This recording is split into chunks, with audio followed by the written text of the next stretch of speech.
สุดท้ายที่เฮาได้เฮียนด้วยกันปีสุดท้ายที่เฮาจะต้องจากกัน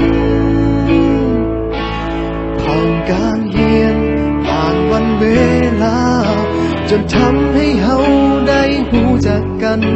ได้เป็นเพื่อนกันจนวันนี้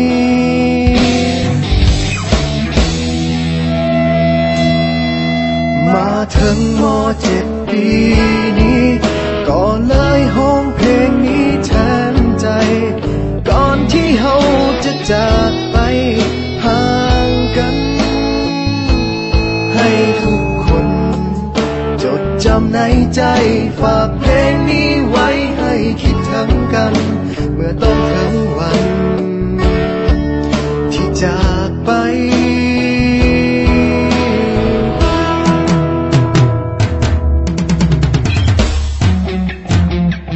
ก็เลยเขียนเพลงนี้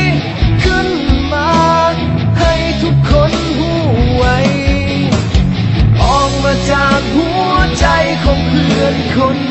นี้ถึงจะอยู่แห่งผลได้ยังคิดถึงกันทุกวินาทีจึงขอมอบเพลงนี้แด่เพื่อนทุกคน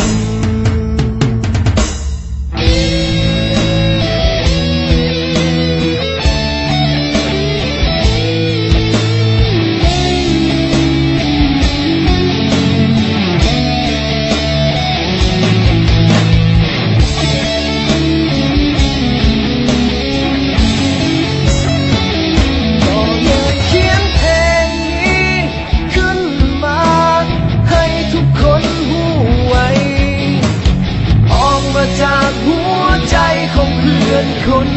นี้ถึงจะอยู่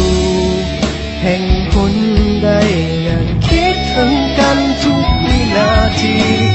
จึงขอมอบเพลงนี้แด่เพื่อนทุกคนสุดท้ายนี้ที่บอกเอาไว้ถึงจะอย่างใดก็ยังมีคำว่าเฮาคำว่าเพื่อนในวันนี้จะบ่มีวันเก่าพวกเฮาม.7 ปีสุดท้ายคำว่าเพื่อนในวันนี้จะบ่มีวันเก่าพวกเฮาม.7 ปีสุดท้ายพวกเฮาม.7 ปีสุดท้าย